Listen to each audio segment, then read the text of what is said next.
SLM borewells ಕೇಶವರ. ಎಲ್ಲ ರೈತ ಬಂದವರಿಗೆ ನಮಸ್ಕಾರ. ನಂದಿ ಬೆಟ್ಟದ ಪಕ್ಕದಲ್ಲೇ ಮಾಡ್ತಾ ಇರೋ ಕೆಲಸ ಇದು ವರ್ಕು. ಮೋಟ್ರ್ ಸಿಕ್ಕಾಕೊಂಡಿತ್ತು, ಓಸ್ ಮೋಟ್ರೆಲ್ಲ ತೆಗೆದುಕೊಟ್ರೆ ನೀಟಾಗಿ, ಏನು ಸಮಸ್ಯೆ ಇಲ್ಲ. ಈಗ ಮತ್ತೆ ಹಂಗೆ ಕೇಸಿಂಗು ಮತ್ತು ಬೋರ್ಡರ್ಸ್ ಬರ್ತಾಯಿತ್ತು. ಕೇಸಿಂಗಲ್ಲಿ ತೂತು ಬಿದ್ದು ಮಣ್ಣು ಬರ್ತಾಯಿತ್ತು. ಅದಕ್ಕೆ 5 ಇಂಚ್ ಕೇಸಿಂಗ್ ಸೆಟ್ ಮಾಡ್ತಾಯಿದ್ರು. ಎಂಟ್ಲಂತೂ ನೋಡಿ, ಈಗ ಪಾರ್ಟಿನೇ ಮಾತಾಡ್ತಾರೆ ಏನಂತ ನೀವೇ ಕೇಳಿಸ್ಕೊಳ್ಳಿ ರೈತರು. ನೀರು ಓಸ್ ಬಿಟ್ಕೊಂಡು ಅದು ಮೋಟ್ರ್ ಕೆಟ್ಟೋಗಿ ಏನೋ ಪ್ರಾಬ್ಲಮ್ ಆಗಿ ನೀರು ಬರಲಿಲ್ಲ, ನೀರು ಬರ್ತಾ ಇರಲಿಲ್ಲ.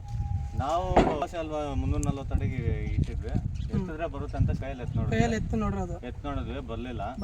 ಆಮೇಲೆ ಟ್ರ್ಯಾಕ್ಟರ್ ಕಟ್ಟಿ ಟ್ರೈ ಮಾಡಿದ್ವಿ, ಕಟ್ಬಿಟ್ಟು ಎಳೆದ್ವಿ ಬಂಡೆ ಹಾಕ್ಬಿಟ್ಟು, ಅದರಲ್ಲೂ ಬರಲಿಲ್ಲ. ಆಮೇಲೆ ನಮ್ಮ ಫ್ರೆಂಡು ಸ್ಕ್ಯಾನ್ ಮಾಡಿ ನೋಡ್ಸಿ ಅಂತ ಹೇಳಿದ್ರು. ಸ್ಕ್ಯಾನ್ ಮಾಡಿದ್ವಿ.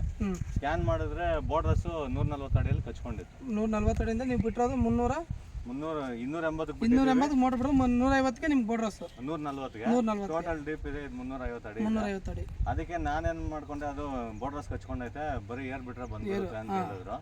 ನಾವು ನನ್ನ ತಮ್ಮನ್ ಕೇಳಿದೆ, ಯಾರೋ ಬೇರೆಯವರೆಲ್ಲ 10,000 20,000ಕ್ಕೆಲ್ಲ ಎತ್ಕೊಡ್ತಾರೆ ಏರ್ ಬಿಟ್ಟು ಅಂತ ಕೇಳಿದ್ರು.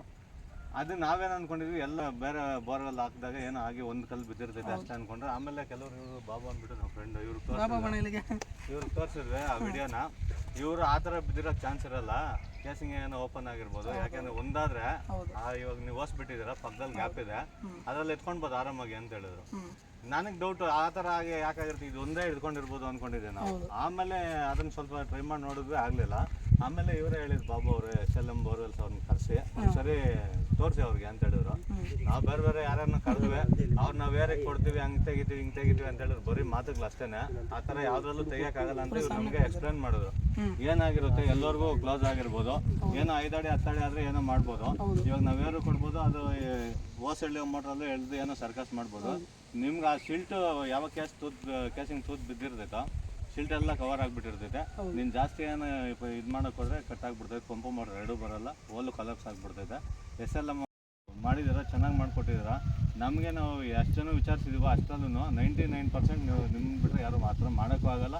ಇಷ್ಟು ಈಸಿಯಾಗಿ ನಾವು ಬರುತ್ತೆ ಅಂದ್ಕೊಂಡೇ ಇರಲಿಲ್ಲ. ಓಲೆ ಅದು ಲ್ಯಾಪ್ಸ್ ಆಗಿಬಿಡುತ್ತೆ ಅಂದ್ಕೊಂಡಿದ್ವಿ. ನೀವು ಇಷ್ಟು ಈಸಿಯಾಗಿ ಎತ್ಕೊಟ್ಟಿದ್ದೀರ, ಮತ್ತೆ ವಾಶ್ ಮಾಡಿಕೊಟ್ಟಿದ್ದೀರ. ನಮ್ಗೆ ಮೊದಲು ಎಷ್ಟು ಬರ್ತಾಯಿತ್ತು ನೀರು, ನಮ್ಗೆ 1,000-1,500 ಬರೋದು. ಇವಾಗ ಒಂದು 2,500-3,000 ನೀರು ಬರ್ತಾಯಿದೆ.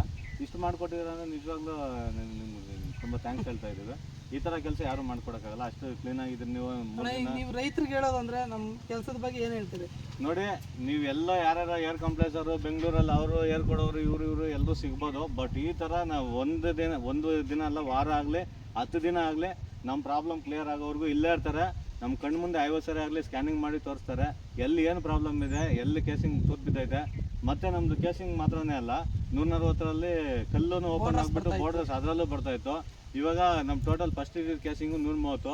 ಇವ್ರು ಇನ್ನೂ ಕೆಳಗೆಲ್ಲ ಶಿಲ್ಟ್ ಇರೋದಕ್ಕೆ 160 ಅಡಿಗೆ ಸೆಟ್ ಮಾಡಿಕೊಟ್ಟಿದ್ದಾರೆ. ಇವಾಗ ನಮ್ಮ ಮೊದಲಿಗಿನ ನೀರು ಜಾಸ್ತಿ ಬರ್ತಾ ಇದೆ, ತುಂಬ ಖುಷಿ ಆಗ್ತಾ ಇದೆ.